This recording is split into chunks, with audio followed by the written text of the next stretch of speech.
is only live. Great. All right. Okay. Good evening and welcome to the March 13th, 2025 meeting of San Diego Community Powers Community Advisory Committee, CAC. My name is Matthew Vasilakis and I represent the City of San Diego as chair. I welcome members of the public, San Diego Community Power staff, and committee members joining us in person online today. Thank you to Community Power staff for making this in-person meeting possible and the Port of San Diego for accommodating us today. A special thank you also goes to Member Harris, who chaired the CAC January regular meeting in my absence. Thank you so much. I will now call the meeting to order. Our meeting assistant clerk of the board, Sandra Vences, will call the roll. Committee Member Sclapani. Committee Member Johns. Present. Committee Member Hammond. Committee Member Sandoval. Committee Member Hoyt. Committee Member Anderson. Committee Member Harris. Here. Committee Member Montero Adams. Here. Committee Member Pike. Here. Secretary Castañeda. Here. Vice Chair Emerson. Here. Chair Vasilakis. Present. Have a quorum. Thank you so much. All right. With our quorum, I will now lead us in the Pledge of Allegiance. Let's switch up our flag. Pledge of Allegiance to the flag of the United States of America and to the republic for which it stands, one nation, under God, indivisible, with liberty and justice for all. Thank you. We would also like to take a moment to respectfully acknowledge that the Kumeyaay Nation are the original inhabitants of the land now known as San Diego, where this meeting is taking place. Today, we carry their legacy forward, ensuring that their traditions continue to thrive in gratitude and strength, and we stand with the Kumeyaay Nation, connected to our past and committed to a more just, sustainable, and resilient future for all. Thank you. All right, with the quorum present, first on our agenda is special presentations and introductions. Today, we'd like to give a warm welcome to Ross Pike, our newest CAC member representing the unincorporated community of San Diego County. Ross was appointed by Community Powers Board of Directors during the regular meeting in January, and he served on several community boards. Ross, welcome. Would you like to address the group? Hello, everyone. Thank you for having me. I currently serve on the Board of Directors for North County Fire, as well as the Fallbrook Community Planning Group. My day job is I work for Assembly Member Dr. Darshana Patel, and I'm very excited to be here. Thank you. Welcome. Welcome. Welcome. All right. We also have new staff members joining Community Power here with us today. Ginny Camara, Director of Portfolio Management, Stefan E., Associate Director of Data Analytics and IT, Amy Blitz, Information Technology Systems Analysis, Ruby Leite, Assistant General Counsel. Would any of you like to introduce yourselves?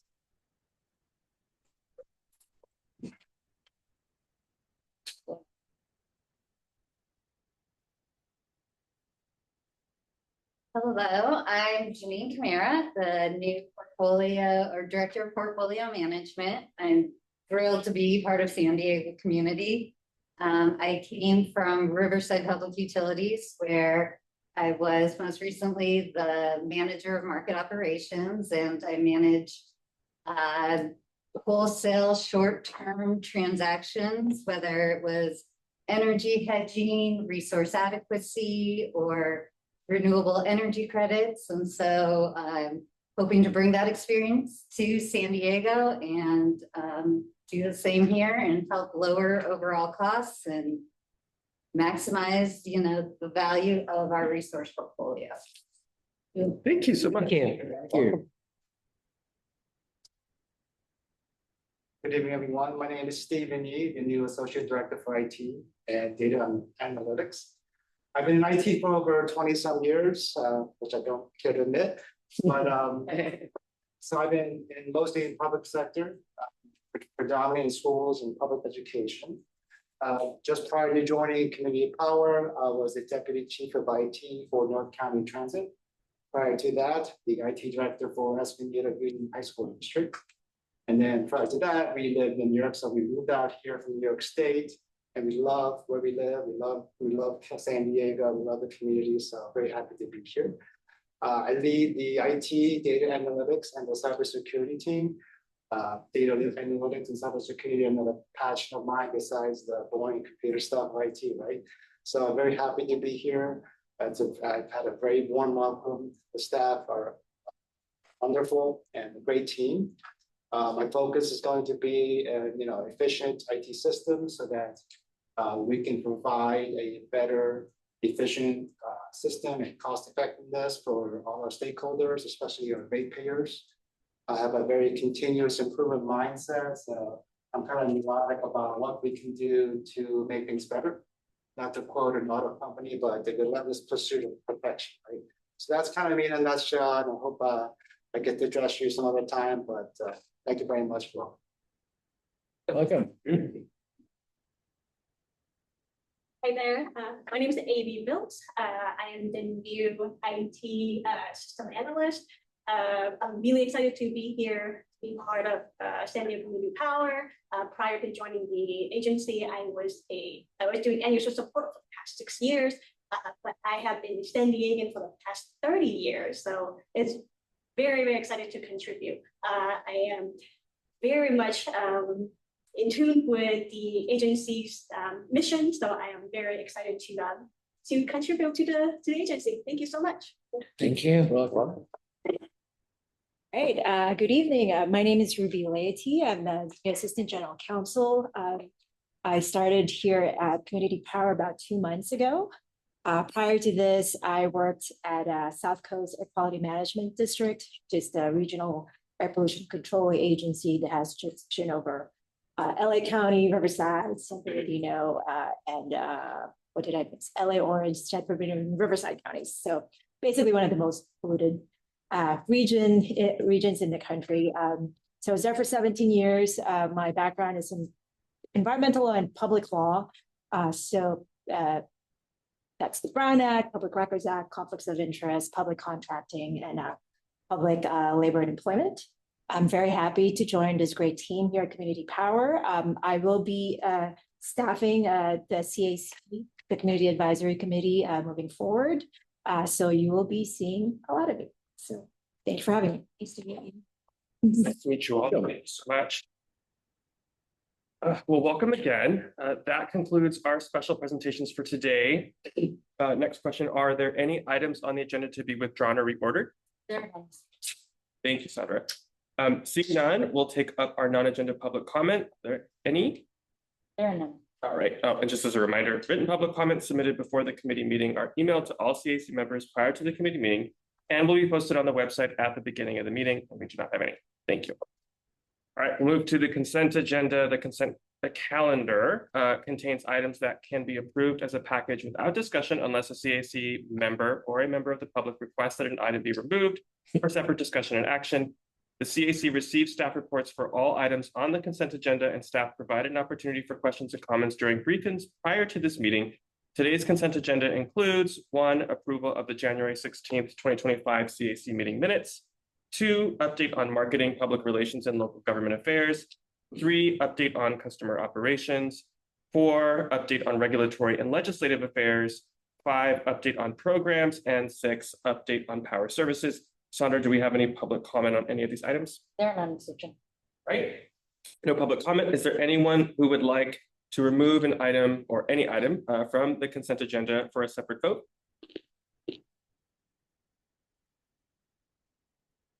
All right, seeing no objections or requests for removal, I will now turn over to committee members for a motion to approve the consent agenda. Moved. Motion by committee member Pike. Is there a second? Second by Harris. Sandra, our clerk, please call the vote. Committee member Johns. Aye. Committee member Hammond. Aye. Committee member Sandoval. Aye. Committee member Hoyt. Committee member Harris. Yes. Committee member Montero Adams. Aye. Committee member Pike. Aye. Secretary Castañeda. Aye. Vice Chair Emerson. Aye. Chair Vasilakis. Motion carried. Right, well, we'll move on to the regular agenda, starting with item 7, approval of strategic planning goals for fiscal year 2026 through 2028. Karen Burns, CEO of Community Power, is joining us remotely to provide this presentation. Thank you, Karen. All right. Good evening, Community Advisory Committee members and members of the public. Apologies, I cannot be there in person tonight, but I endeavor to attend a committee meeting very soon. Tonight, I'm going to present our proposed goals for the fiscal year 2026-2028 three-year strategic planning period. I'm going to firstly briefly discuss what is not changing. Then I'm going to outline our new and evolved strategic goals for the upcoming three-year period, and then open it up for discussion. Next slide, please. So as a brief background, this planning process started in September of 2024, wherein we identified our organization-wide risks, challenges, and opportunities. We built a three-year outlooks by department, and then we participated in several strategic planning meetings with staff, our leadership team, and with our executive team. We've also discussed these goals with members of the CAC in small group feedback sessions with the board, and we have presented a draft version of this plan to the board of directors. We are now bringing this final set of goals to you for review, discussion, and recommendation to the board. So what is not changing? Our mission. This is our North Star. Our mission guides our activities every day, and it serves us extremely well. So it is not changing. Next slide. Our vision. We are chipping away at this vision as we reach our goals and become more well known as a trusted, accomplished expert in our field. This too is not changing. Next slide. Our values, the gist of SDCP, the who we are and the how we go about meeting our goals is as important to us as achieving them. And so our values likewise are not changing. Next slide. We've accomplished a lot over the past 3 years from our first strategic plan, which some of you were around for. And so we decided it was time to revisit this plan and focus on growth over the next 3 years. And as I mentioned in previous presentations, the key themes guiding our goals over this distinct planning period are fiscal sustainability, customer affordability, infrastructure development, and people. So as you heard from us earlier this evening, and as you've heard in prior presentations, we have an opportunity to generate substantial savings on our energy costs through the prepay financial transaction process.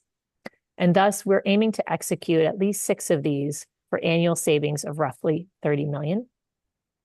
And as our power purchase agreements come online and our costs continue to stabilize, we hope to secure and publish a credit rating by the end of 2027.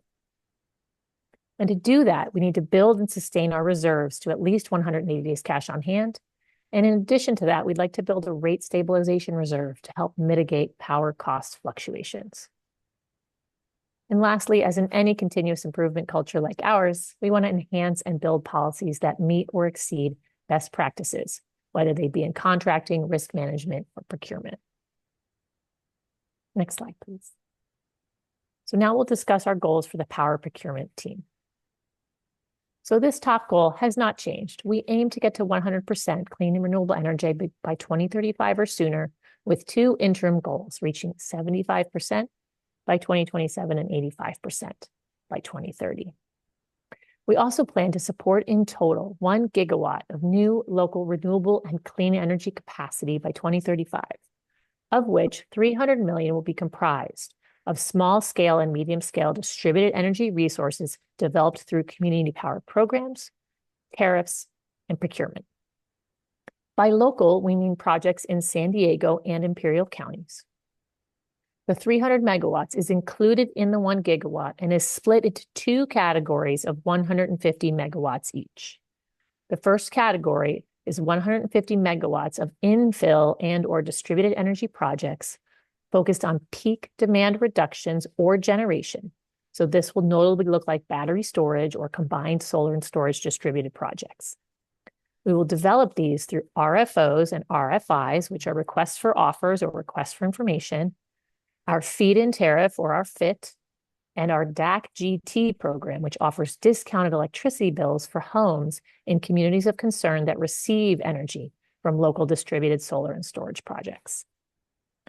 The second 150 megawatts will be undertaken in collaboration with the programs team, as we'll discuss in just a minute.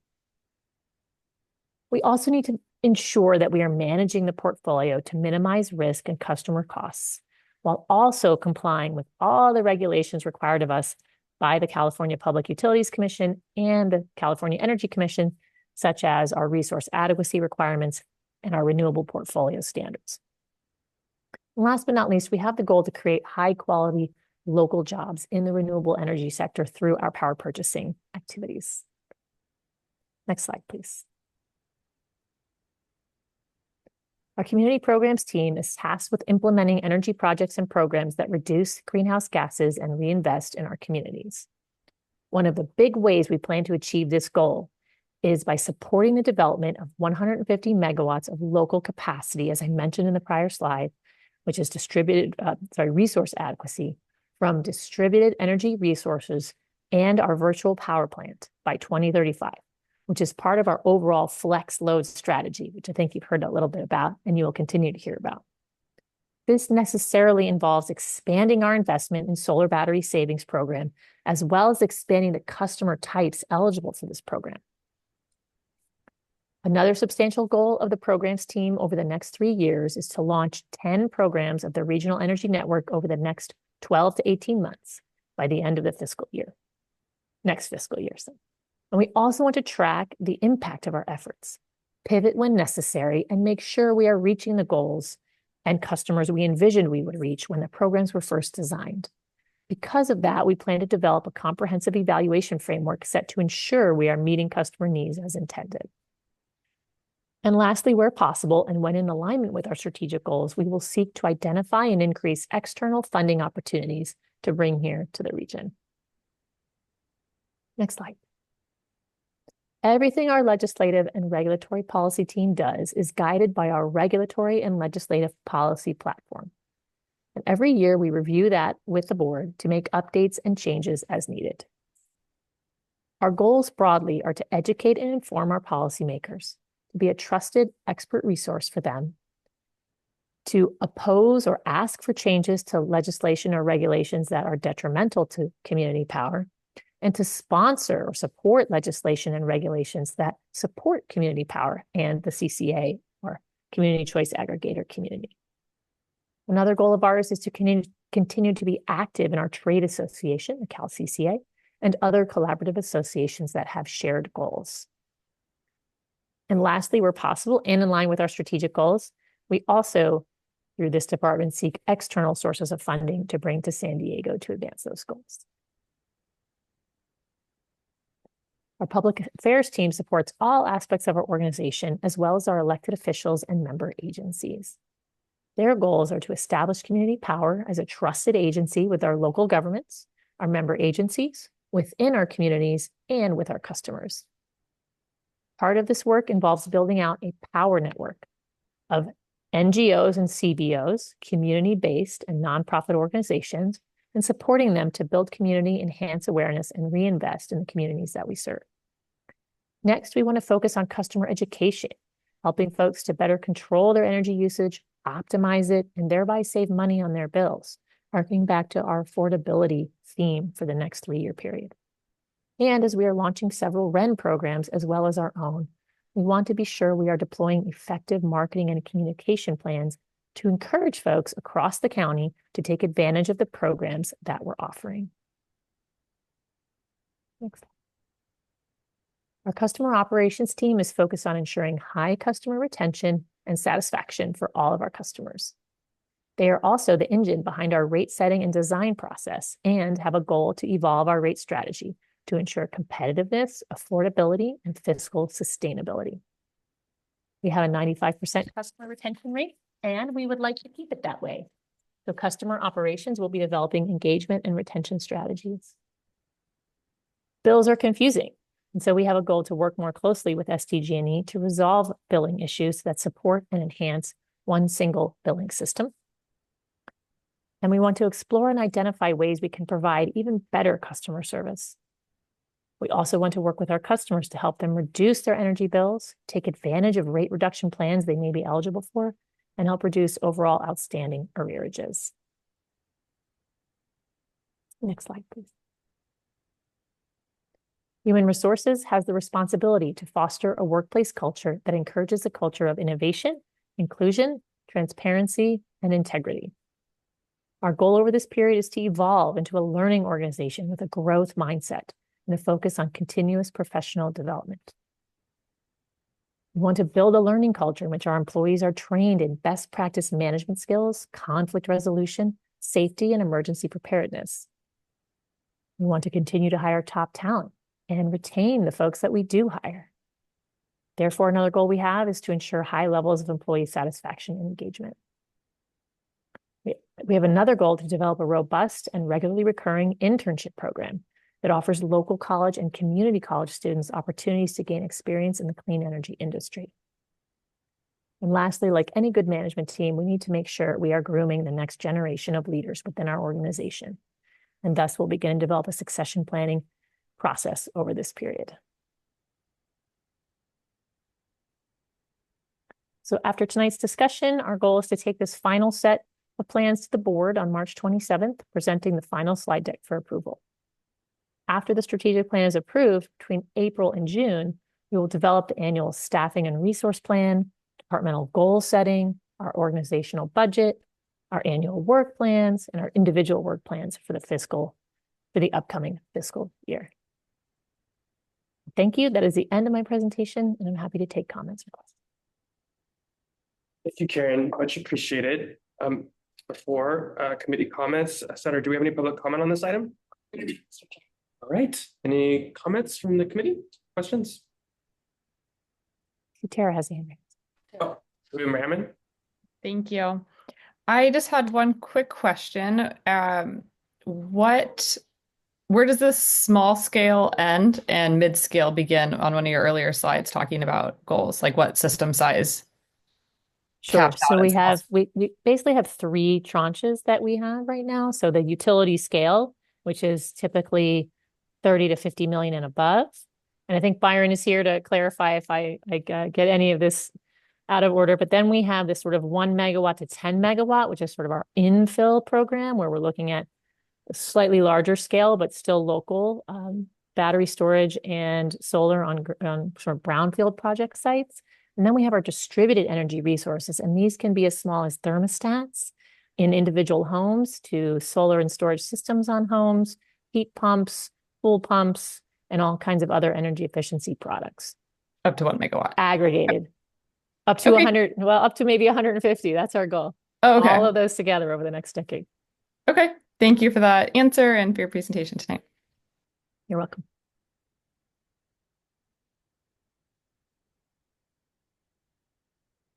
Other questions? Member Harris? Oh, I just wanted to say I thought the process of input from the Community Advisory Committee and the staff and everything that really worked well. And I really felt like the input we provided through the CAC was listened to and incorporated, and it feels like it was a valuable process that we were part of. Thank you. Thank you. Mr. Harris? Or Emerson? And I speak to this. Okay, this is Lawrence or Larry Emerson, representing National City. And thanks for all the work that the teams and staff members put into developing, updating this strategic plan.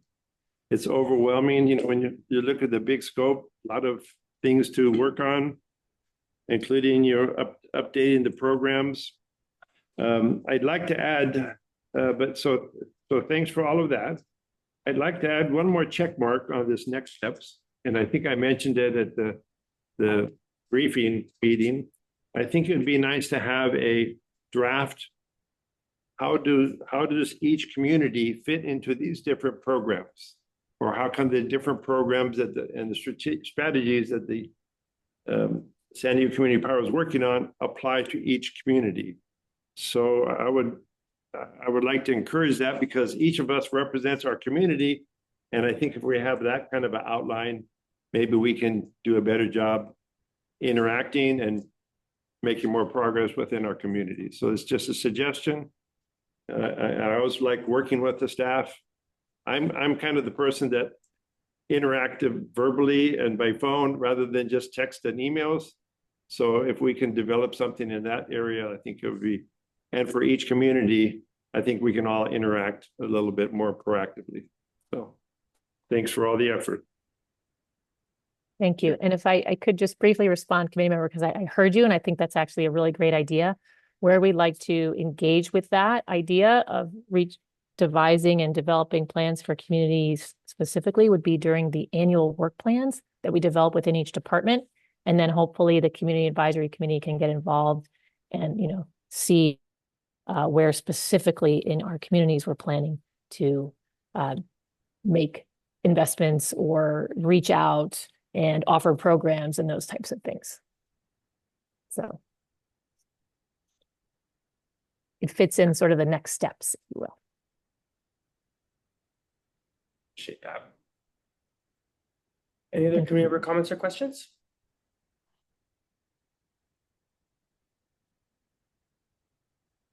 Great. Well, appreciate the comments. We have a recommendation for board approval of strategic plan goals. Is there a motion? So moved. Or Secretary Castaneda, second by Member Harris. Clerk, if you could please call a vote. Committee Member Johns, Aye. Committee Member Hammond, Aye. Committee Member Sandoval, Committee Member Harris, Aye. Committee Member Montero Adams, Aye. Committee Member Pike, Aye. Secretary Castañeda, Vice Chair Emerson, Aye. Chair Vasilakis. Aye. Motion carried. Thank you so much. Thank you, Karen. Appreciate all the hard work on the strategic plan update. All right, well, we'll move on to item 8, update on 2025 rate adjustment. I'll turn over to Lucas Uto, Senior Director of Data Analytics and Customer Operations, and Tim Magmalot, Director of Finance, to provide the presentation. Thank you. Good evening, Chair Vasilakis, members of the committee. My name is Lucas Uto, the Senior Director of Data Analytics and Customer Operations. This evening, I, along with my colleague Tim Magmalot, our Director of Finance, will be giving the members of the CAC, as well as the general public, an overview of our 2025 rates as approved by our board during a special board meeting held on February 7th of this year. And we will walk through the timelines of the 2025 rate setting initiative. We'll preview the objectives of our rates development policy. We will walk through the scenarios that staff outlines. We will also preview or give an overview of what it actually means for customers. And overall, what are some of the key takeaways of our 2025 rates? Just to give you a quick overview in terms of our rate development policy that the board approved, some of our rate development objectives are as you see on this slide. We definitely design and recommend rates that are meant to meet our cost recovery, rates that are simple for customers to understand, rates that are transparent because our process plays out in the public domain as opposed to some obscure process that the investor-owned utilities utilized. We also create rates that are equitable across our customers, recognizing that customers of community power transition into our service at various points in time that are different. Our rates factor the equity piece very, very strongly, as well as competitiveness for the most part.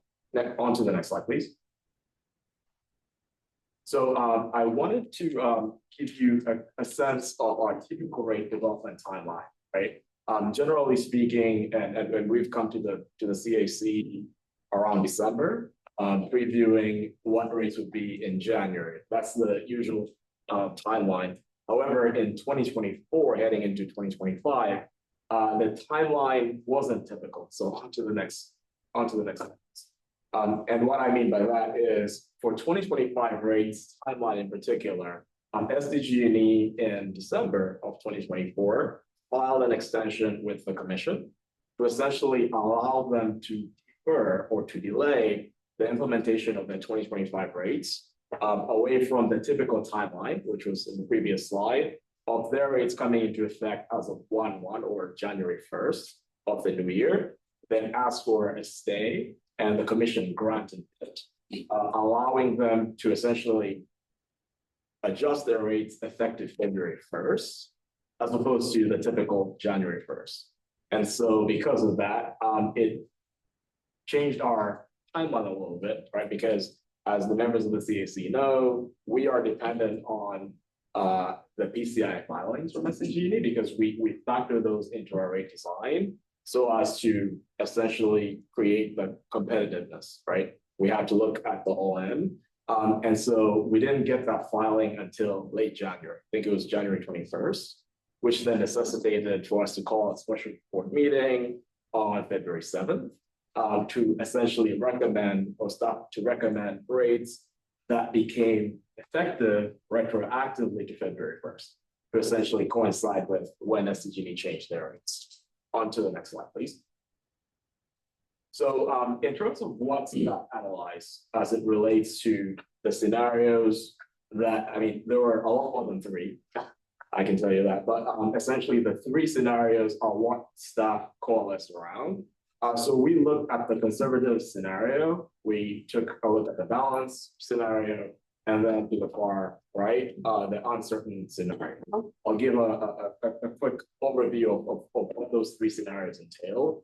The conservative scenario was essentially us trying to think in terms of the long-term viability of the organization. What would it mean for us to get to all of our strategic financial objectives that the board has set for the organization, right? And so we took a look at this conservative scenario, which entailed a power on, which is our default service option, being slightly more expensive than SDG&E at 2.5%.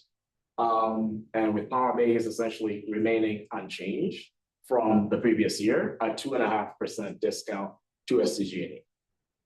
What that would have meant in terms of the differential between the recommended 2025 rates vis-a-vis our existing, or as it was before these rates became effective, 2024 rates, that would have entailed on a year-over-year rate delta or differential of about 2.7% higher relative to 2024. But that scenario would have allowed the agency to essentially meet all of our strategic objectives that the board has set, including our credit rating metrics, our debt service coverage ratio, and also 180 days cash flow cap. However, we are obviously very much in tune with our customers, and we know that affordability is top of mind, right? It's no secret that costs have gone up everywhere you look, whether it's your electric bill, whether it's your cable bill, et cetera. And staff is very cognizant of that. And as Karen alluded to in her remarks earlier, customer is the cornerstone of what we do, right? And so staff said, okay, let us try to look at a scenario that essentially balances and hence the balance scenario, right? The financial objectives of the organization while also being very cognizant of the needs of customers as it relates to affordability. And hence the middle scenario. So for this scenario, we looked at power on being at a discount to SDG&E, 3% discount. Obviously, this product is still a lot more renewable than SDG&E's, right? And then we looked at expanding the discount for power base, which is our low cost service option, which also is more or less at par with SDG&E, but a little bit more renewable. And what that scenario entailed is a year-over-year rate change or rate differential of about 2.8% lower than our 2024 rates. This scenario also allows the agency to meet all of the 3 metrics that I alluded to earlier. And then we said, you know what? Let us look at an uncertain scenario, right? What if we were to expand the discounts even more, right? what does that look like? So hence the uncertain scenario. And that scenario entailed power on our default product at a discount of 5% relative to SDG&E. What that would have entailed is about a 7%. Sorry, it's about 4.5% year-over-year decrease. However, that scenario, as tempting as it was, right, to enhance discounts for customers, it wouldn't have allowed for us to meet any of our goals and objectives that the board has set for us, right? And so staff, in the totality of things, especially given the environment that we currently find ourselves in, right, as it relates to the federal regulatory and legislative environment, we thought that the uncertain scenario was exactly that, right? Very uncertain, and it might have jeopardized the agency's long-term viability. It is our goal to be here for the long haul, to offer value, to offer renewable energy that is affordable, not only today, but for years to come. So we essentially looked, even though we looked at that uncertain scenario, we concluded that it wasn't perhaps the right path, right? Given the fact that we want to be here for the long haul. On to the next slide. So in terms of the risk factors associated with everything that we looked at, I'm actually going to pass the baton over to my colleague Tim to articulate what those were. Thank you. Thanks, Lucas. Good evening, Chair Vasilakis, Vice Chair Emerson, committee members. My name is Timothy Maglamont, for the record, Director of Finance. So just kind of following on to what Lucas was mentioning, when we did the recommendation for the rates that the board ultimately adopted, we looked at a number of different risk factors when we set these rates. I'll go over a few of them. Kind of the first one is competitor rate, mostly with SDG&E. Back in June 2022, SDG&E, by way of example, lowered their rates unexpectedly by 10 percentage points. And it's something that they could do again. And so we modeled as a risk factor in this scenario, where they did something similar, where they lowered their rates by 10 percentage points. That would translate to about a $200 million kind of net income difference if that were to happen. A number of other risk factors. So participation rate is a big risk factor for us. There is some CCAs that have dipped as low as 80% in terms of participation. If that were to happen to SDCP, then it would drop our rates pretty significantly down to by about $72 million. A couple of the risk factors, so the regulatory and legislative environment, kind of what Lucas mentioned earlier, is a pretty major risk factor for us. There are some things happening at the federal level that everybody's heard about at this point. For example, there's been tariffs, and all these tariffs get passed on to goods that are used for solar and storage farms in particular. That would raise the cost for some of the long-term renewable resources that we're trying to contract for. Other things like repealing some of the IRA tax benefits are another big regulatory and legislative risk factor. And I think up there we put it as undetermined because we actually have no idea what that might do for net income, but it can have a pretty major impact. And if you go to the next slide, I think the biggest risk factor that actually played out over the course of the last few years is just cost of energy. So back when the board set rates in 2021, during its March 2021 board meeting, you kind of see there that little bar at the left was how much we thought energy would cost in this upcoming fiscal year, or the current fiscal year. You fast forward to today, and that cost has ballooned up by $767 million just in the course of these 3 years. And so just the risk factor, just energy cost is a pretty major risk factor that we must account for. And it's something that we look really closely at when we set our rates. And we looked really closely when we made the recommendation for that kind of balanced scenario to kind of counteract what we might see in the energy market. If we go to the next slide. So within energy, kind of the three biggest risk factors that we looked at are some of the major components of energy. So there's renewables, there's resource adequacy, and there's just base load and ground power costs for SDCP or community power. And kind of at the top, the renewable prices have gone up over the course of the last few years. And again, we mentioned tariffs, we mentioned some of the regulatory legislative landscape. We do anticipate that renewables could still continue to go up, kind of in a worst case scenario. Resource adequacy, again, has gone up over the course of the last few years. And with some of the new regulatory changes, for example, the slice to date framework for RA, we do anticipate that that could also potentially lead to another increase in resource adequacy costs. And those two things alone have contributed, were two major contributing factors to kind of the energy costs going up over the course of the last few years. And then kind of the last thing I'll mention is the brown power cost. So that has gone down over the course of the last 3 years. And community power, SDCP, all of us participate in brown power costs, but it does affect like SDG&E more favorably than it does affect community power. And so, what's happening at the regulatory and legislative environment right now, where, for example, the administration is peeling back some regulatory framework things, for example, fracking, where they're making it easier to kind of drill. That has the potential to continue to lower kind of those brown power costs.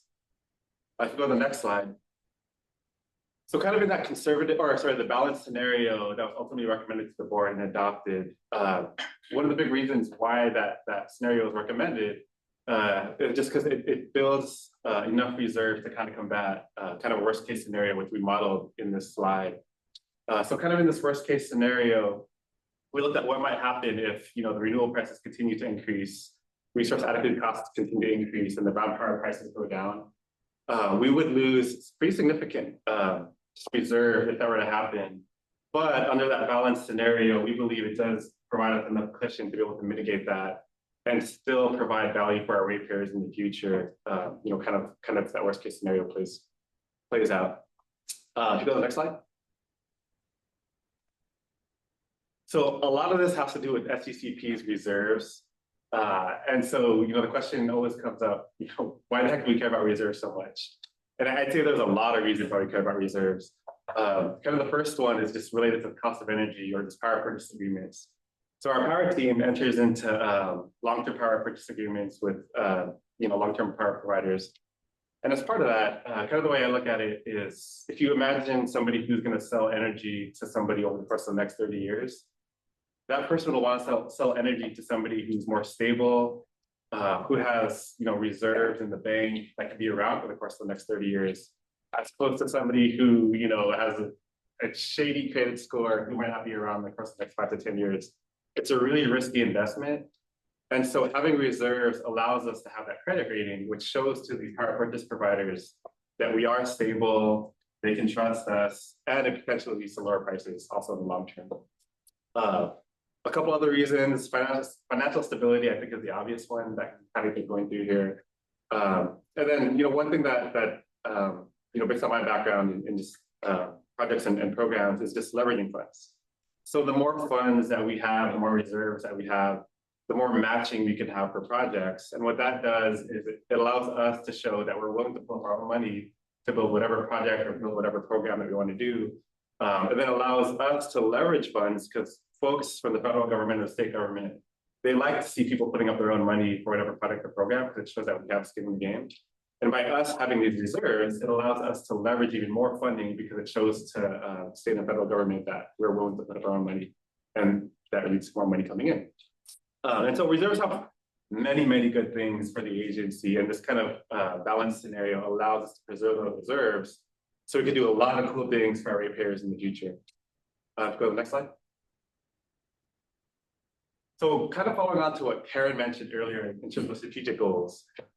So we have hit the old strategic goal of building 90 days cash on hand. And we've always looked at that as kind of an interim target to kind of a longer term target, which is in the strategic goals that Karen presented earlier, of hitting 180 days cash on hand. So with that balanced scenario, based on our projections, we do believe that there's a really high likelihood that we would hit 180 days cash on hand right around October 2025. So it's the balanced scenario, I think, kind of strikes that balance of providing a discount, but it still provides that trajectory to hit that goal. And again, once we hit that goal, then it allows us to pursue an investment grade credit rating, again, which has a lot of those good benefits that reserves and then investment grade credit rating can build. And kind of the last thing, and again, this is following on to what Karen mentioned earlier, is we do have a strategic goal to build a rate stabilization reserve. We estimate that we need about $70 million for that, and that does also a lot of cool things. Most namely, it gives us enough cushion, for example, to have one just simple rate for the ratepayers rather than having a summer and winter rate where, it's, I don't know about you guys, but even now when I get my bill in June, it's so much higher than May. And having a rate stabilization reserve give us the ability to kind of mitigate that fluctuation that happens in the winter and summer. And so the balance approach does put us on the trajectory to get there after we hit that 180 days cash on hand goal. And with that said, I believe it's my turn to turn it back over to my colleague Luis. So. Thank you, Tim. All right, so this slide here, it's a slide that all of you have seen quite a number of times. Essentially, this articulates our rate mechanics for the most part. So what does the process look like, right? Especially as it relates to the competitiveness of our rates vis-a-vis SCGD's rates. So in this slide, you do see that clearly that the balanced approach that was unanimously approved by the board entails community power generation rates that are lower than SCG&E, right? Even when you factor in PCIA and the franchise fee. And obviously the PCIA, there's a little bit of like additional color there, which is we have 3 vintages, right? Which means our favorite word, clarification, to allow for us to essentially meet the equity, which is one of our objectives as approved in our rate development policy by the board. And so the biggest takeaway here is the unanimous approval by the board of these rates that were recommended by staff as it relates to the balanced approach or the balanced scenario allows for both our default product power on as well as our low cost option power base to come in materially lower than SCG&E, all things considered. On to the next slide, please.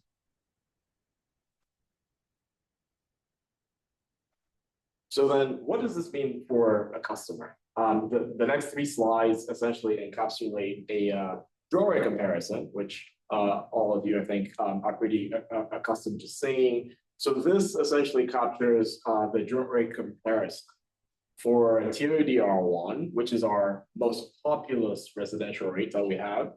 And you can clearly see that for the power on, which is our default product, the discount is 3% in terms of the generation of the commodity side.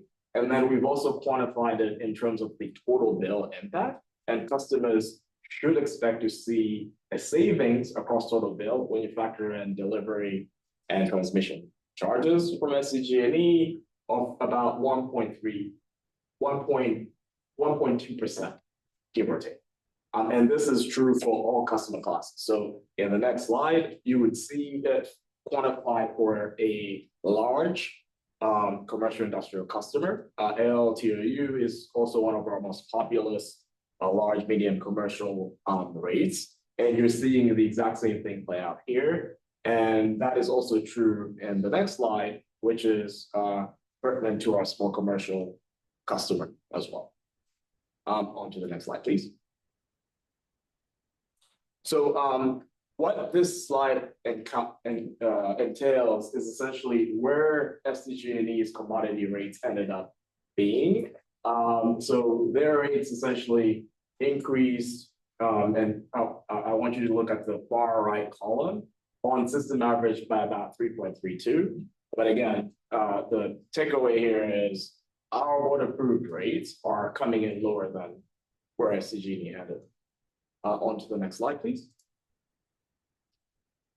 So this essentially is, again, a recap of the 3 scenarios that staff analyzed: conservative, balanced, and uncertain. And then the last slide of our presentation entails the key takeaways of what customers should expect. One is these rates, even though they were approved by the board during the special board meeting on February 7th of 2025, they were retroactive, effective as of February 1st. That's 1. 2, our default power on generation rates are 3% lower than SDG&E's commodity rates. 3, our power-based option has rates that are 5% lower than SDG&E rates. One of the things that we definitely want to call to your attention is the fact that for Power 100 and our Power 100 Green Plus product, the premiums did not change. So those remain a penny per kilowatt hour and 2 pennies per kilowatt hour respectively. And then the biggest punchline is all this for a much more superior product, right? Not only for power on, but also power 100, because For Power 100 in particular, there is no competition in the region, right? SDG does not have 100% renewable carbon-free product, but we do. And then last but not least, the board approved rates, again, they strike that balance between customer affordability, which is critical, and we understand that to be the case, as well as the long-term viability of the organization so that we can be here not only in the here and now, but also obviously for centuries to come, providing renewable cleaner power. And that actually wraps up our presentation for this evening. More than glad to take, Tim and I are more than glad to take any comments, questions, or additional feedback from the members of the CS. Thank you. Thank you, Lucas. Thank you, Tim. Sandra, do we have any public comment on the item? There. Thank you. Committee members, any questions or comments? Committee member Johns? On the achieving the 180-day reserve in October, I'm sort of envisioning like a chart of a stock market type of chart. And there's an up and down, there's a daily fluctuation. And I can imagine everybody uncorking bottles of champagne the day that we achieve that. But I'm wondering if there'd be some, hesitation to not do it until a certain moving average had achieved it, or I'm just wondering, how you handle, I'll say, it's a market parameter and they have fluctuations. How do you handle that in terms of declaring victory? No, you're absolutely right.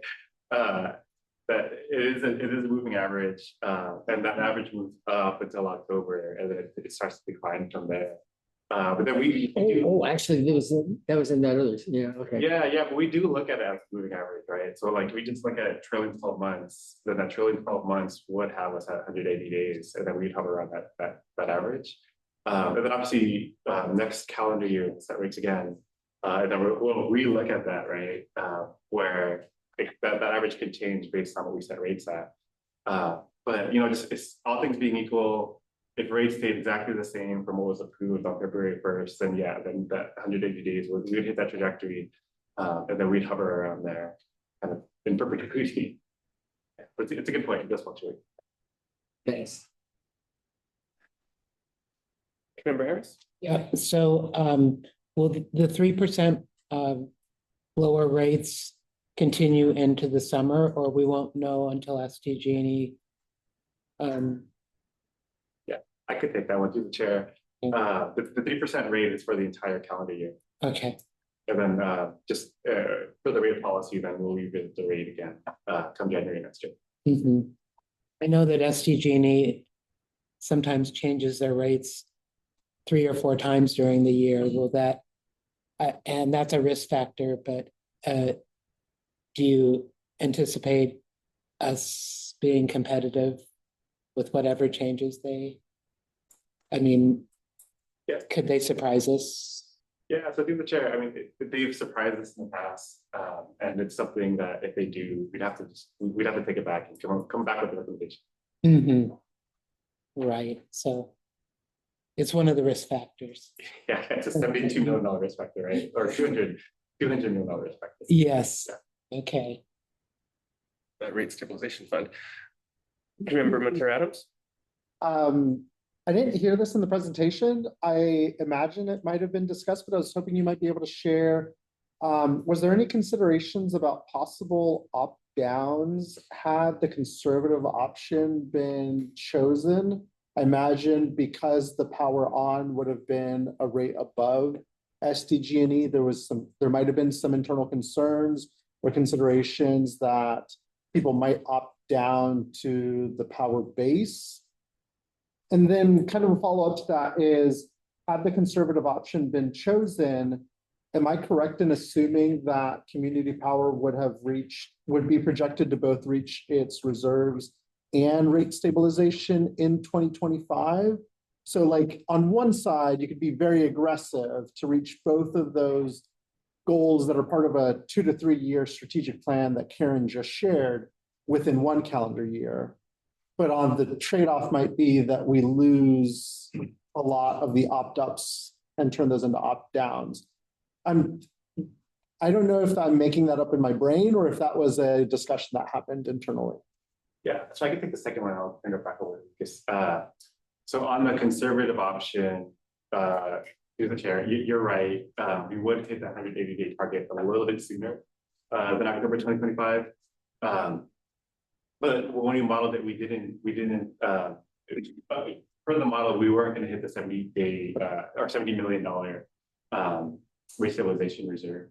And also, I mean, and Lucas will get into this a little bit more too. When we do these models, we do make adjustments and assumptions for what happens with power 100 and power-based customers. And we do look at the elasticity of the customers depending on what happens with the rates. So that's factored in.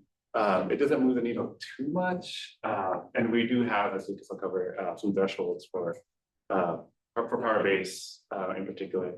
But Lucas, yeah. Thank you for the question. Thank you, Tim, for teaming it up for me. So yes, as Tim was alluding to, what we actually considered as far as like our scenario planning and scenario modeling is the fact that we understand that there are customers out there that are price sensitive.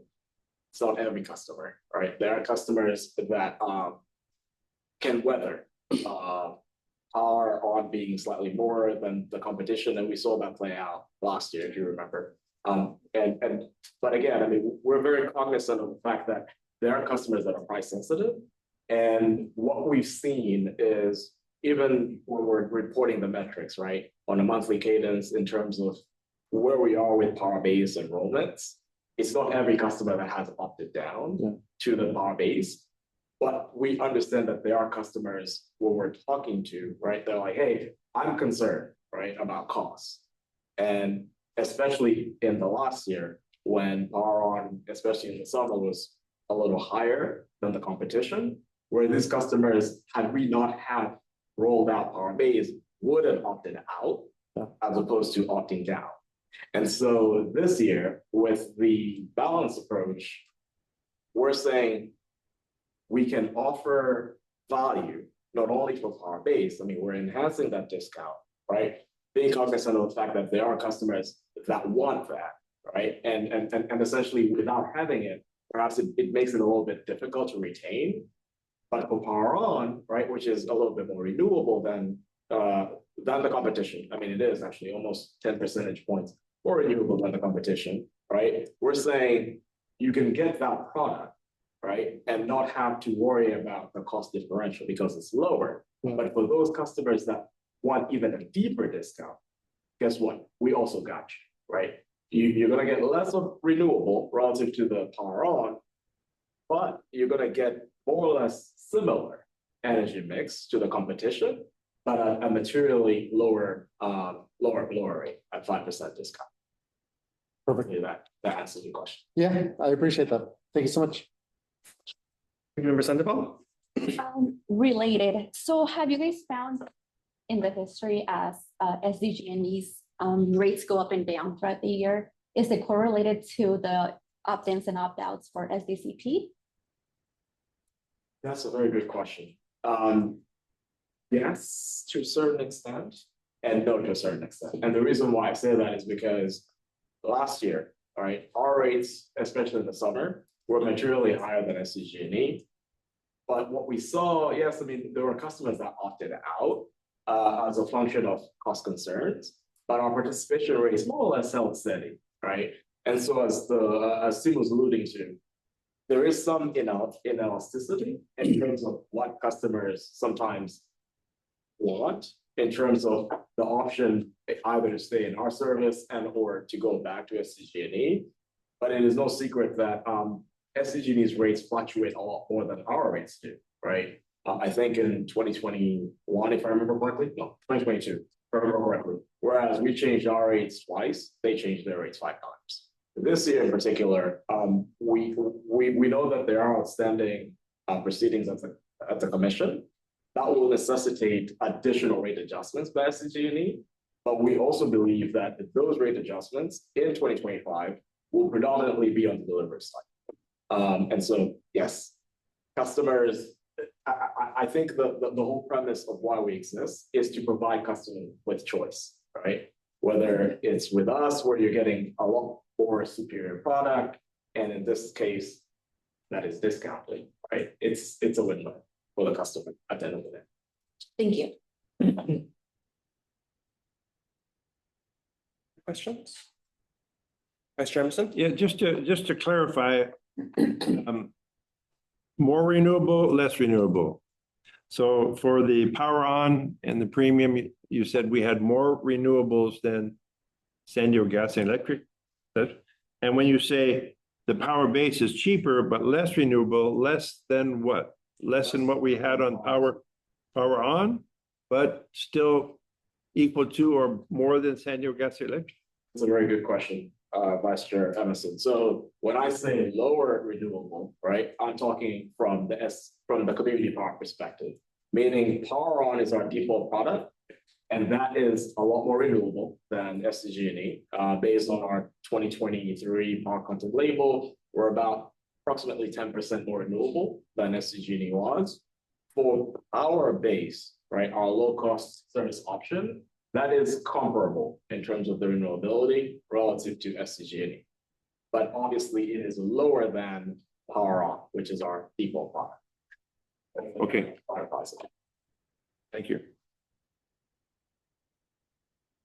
Any other? Just one more comment. I just wanted to say thank you for this presentation and the one at the prior meeting.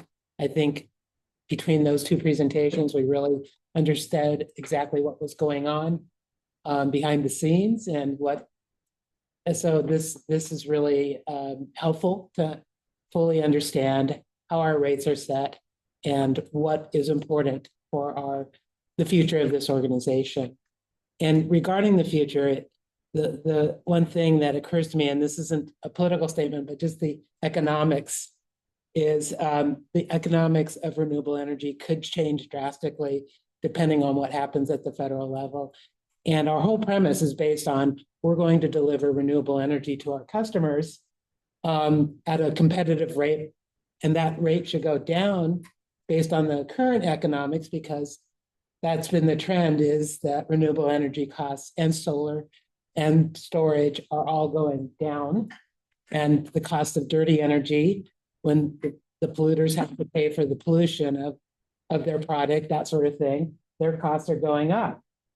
So I just wanted to point out that we're really facing a significant challenge going forward, and that's something to keep in mind. We could have a big debate here. But yeah, I think with our strategic plan and everything, and coming into all the projects in our pipeline, it's really looking good for our future. Ended on a. Any other questions or comments? All right, well, thank you so much, Lucas and Tim. We really appreciate the presentation and information. Your analysis is very helpful in informing us. This is a receive and file item, so no further action is needed. Thank you so much. We'll move on to regular agenda item number 9, update on Community Clean Energy Grant Program. We'll turn over to Xiomara Crispo, Senior Community Engagement Manager, to provide the presentation. Good evening, everybody. My name is Xiomara Crispo, Senior Community Engagement Manager. Thank you so much for attending today's meeting. And today I'm here to provide you with an update on our Community Clean Energy Grant Program, which aims to support local clean energy projects and programs that provide economic, environmental, and health benefits to community powers communities. So the Community Clean Energy Grant Program policy, which includes guidelines on its structure and its process, was approved and adopted by the board February last year, if you may remember. And that document set the funding priorities to be increasing overall energy literacy of community power customers, energy-focused educational programming that encourages clean energy use, particularly for youth, improvements in indoor and or outdoor air quality related to electrification, workforce development opportunities that support careers in the clean energy industry, and last but certainly not least, improved energy resilience to ensure communities can avoid, prepare for, minimize, adapt to, and recover from energy disruptions.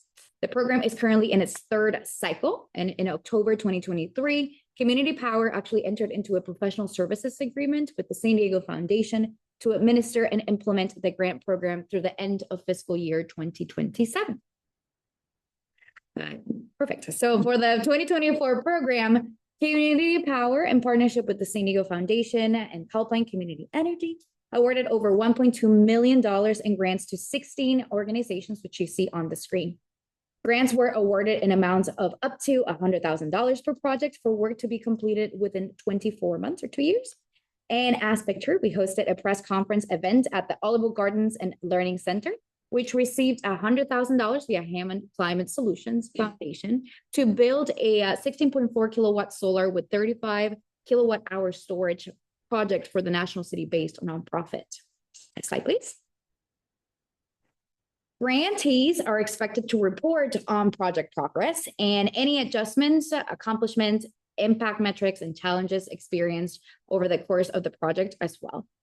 At the recommendation of the Community Advisory Committee in 2020, the 2024 Community Clean Energy Grantees, so the last year cohort, met over 2 sessions in this past January, in January 2025, to share progress achieved to date on their projects, learn about other ways to engage with Community Power, and to find opportunities for collaboration with other grantees.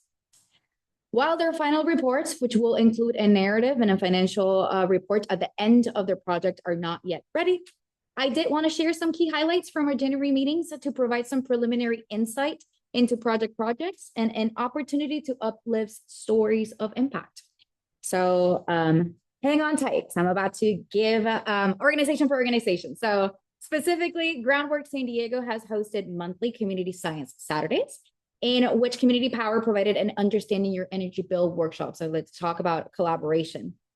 San Diego 350 hired a high school intern and completed the first curriculum outline for 9 selected interdisciplinary teachers being educated in clean energy, energy efficiency, sustainability, and resiliency. La Maestra Foundation engaged 102 participants in its Center for Youth Advancement Environmental Program, which is 170% of the original objective of 60 participants. So really blowing those original goals out of the water. Hammond Climate Solutions Foundation has completed the roof replacement of Olive Gardens and Learning Center, the first step in installing solar and energy storage systems in later quarters. The South Sudanese Community Center has seen an increase in interest from older adults as part of their expansion of their sustainable energy education program. The Partnership for the Advancement of New Americans, or PANA, and Climate Action Campaign hosted community meetings with more than 500 attendees and translated to 9 languages around the sustainable development of a refugee and immigrant cultural hub in City Heights. The Chula Vista Elementary School District has created 4,000 career cards to expose more than 2,000 students to the clean energy sector and plans to host monthly community events with Chula Vista Public Library and IBEW 569 during the school year. Go Greenish has installed air sensors at Mission Bay High School, with Morris, Mar Vista, and Otay Ranch High Schools being up next. Green Alternatives completed 4 electrical panel upgrades, 6 solar systems, and 1 roof repair. In Good Company has trained 32 climate ambassadors and reported increased understanding of communities of concern and carbon literacy. The Ocean Discovery Institute has identified 450 7th grade students from City Heights to receive hands-on learning experiences centered around climate change. Max Electric Vehicle Access Program successfully transitioned 15 community members to electric vehicles, including all the education that entails. And I Am Green has secured partnerships with the San Diego Unified School District, Lincoln High School, Real Teen Club, Lincoln Hornets Alumni Association, and We Need to Talk. The first module they'll be implementing will be fundamentals of environmental literacy. So jointly, our grantees have hosted more than a dozen community workshops, engaged hundreds of community members, and identified opportunities to work with other awardees and cross-promote mutually beneficial and existing programs. So it was a very productive time back in January. Next slide, please. Now, for the second year in a row, Community Power, San Diego Foundation, and Calpine Energy Solutions have partnered to create a collaborative pathway for community-powered funds to be reinvested back into the community and to advance a just transition towards a greener economy. For our 2025 cycle, Community Power will award more than $600,000 in funding to new and existing projects that move communities towards a healthier, more sustainable, clean energy future. Grant sizes will range from $25,000 to $100,000, with each organization being eligible to receive a maximum of $125,000, which includes any direct grant funds received as lead applicant, as well as any funds received by partnering on other grants. Grant funds must be expended within 24 months from their award date and may be used for personnel, supplies, equipment, capital purchases, administrative or indirect costs, and any other program costs tied to effectively executing the proposed project. Next slide, please. Now, to be eligible to apply for the grant funding, each proposal must be led by a nonprofit with a 501c3 public charity status, and a 501c3 public charity may also serve as a fiscal sponsor for another applicant. Any organization may be part of more than one proposal, but they may only submit one as a lead applicant.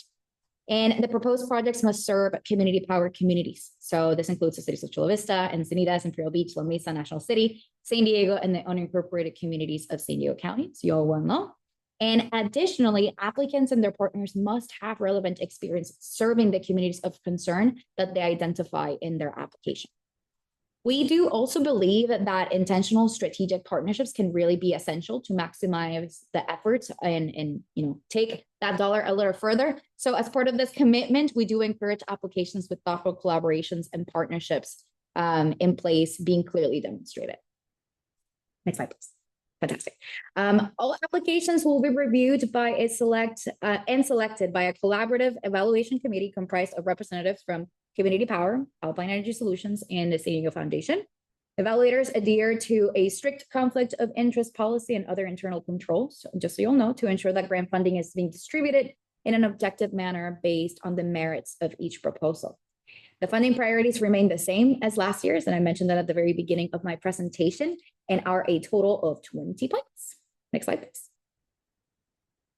The feasibility and readiness criterion looks to provide 13 points for projects that are well-defined and demonstrate appropriate staffing, timing, and all necessary contingencies. So this may include permits and approvals, as well as plans for addressing challenges in securing these permitting and or regulatory challenges.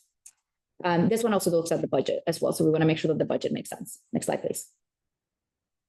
Our last two criteria includes community served and making sure that the project addresses potential barriers to participation for the project for a total of 12 points, as well as the demonstrated environmental impact and growth of the project, which you can see in here can be demonstrated in several ways for a total of 5 points.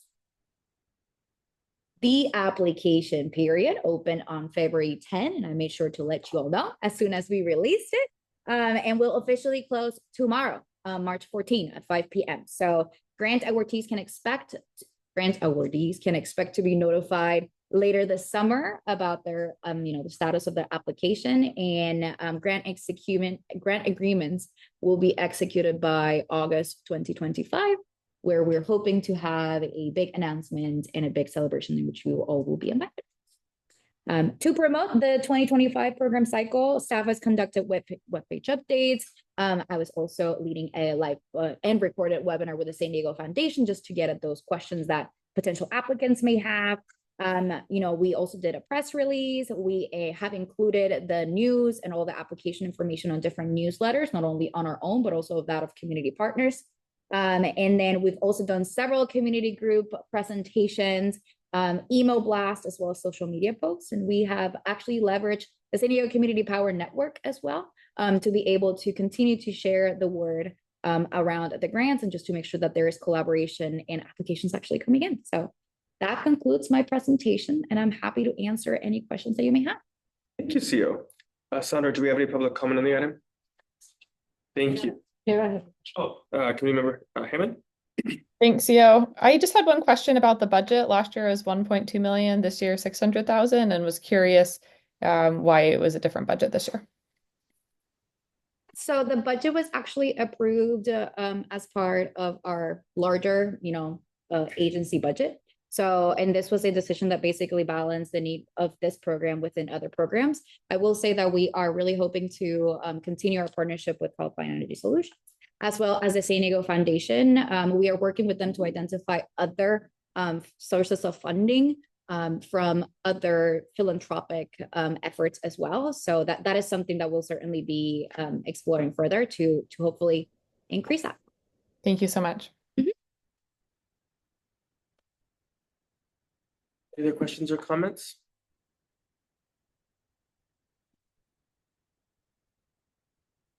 All right, well, thank you so much, Sumalis. We really appreciate the update. This was also a receive and file item with no further action needed. We will move on to our discussion of potential agenda items for Board of Director meetings and CAC member comments.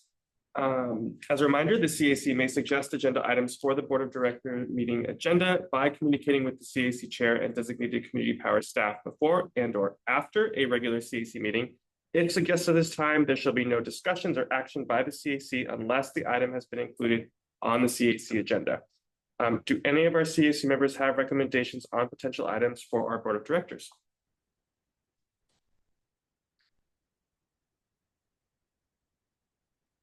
All right, seeing none, we will move on to committee member announcements. Do any of our CAC members have items they'd like to share today? Committee member Hammond? Thank you. CEO had shared that the organization I'm with, Hammond Climate Solutions Foundation, we had received a grant last year that's helping Olivewood Gardens and Learning Center get a solar and storage system. We also added a smart heat pump system, which was a $47,000 system. So in total, this project's costing $155,000. We have $135,000 secured, and we're doing a pickleball fundraiser to close the gap. Last year, we did something similar for the Sherman Heights Community Center Solar and Storage Project. So I wanted to invite you all, the CAC staff and the public, to this fundraiser. It's happening on Sunday, April 6th at Barnes Tennis Center in San Diego from 10:15 to 12:15. We will be having food donated, and it will be a nice opportunity to get together with local climate activists and pickleball players and support a great cause. And so I've asked CEO to send it out and would be happy to share a link if anyone is interested in coming. If you can't come and still want to support the project, that's an opportunity as well. And so hopefully that we get the permit back for that project in the next month or so and it gets installed. The smart heat pump got installed earlier this month. Thank you, Tara. I was really sad to not make that event last year, but I was happy to donate to it. So hopefully I can make it. Any other announcements? All right, well, that brings us to the end of the agenda. I appreciate everyone's participation. We are adjourned into our next meeting on April 10th, 2025, 5:30 p.m. here at the Port of San Diego. Thank you. Thank you so much.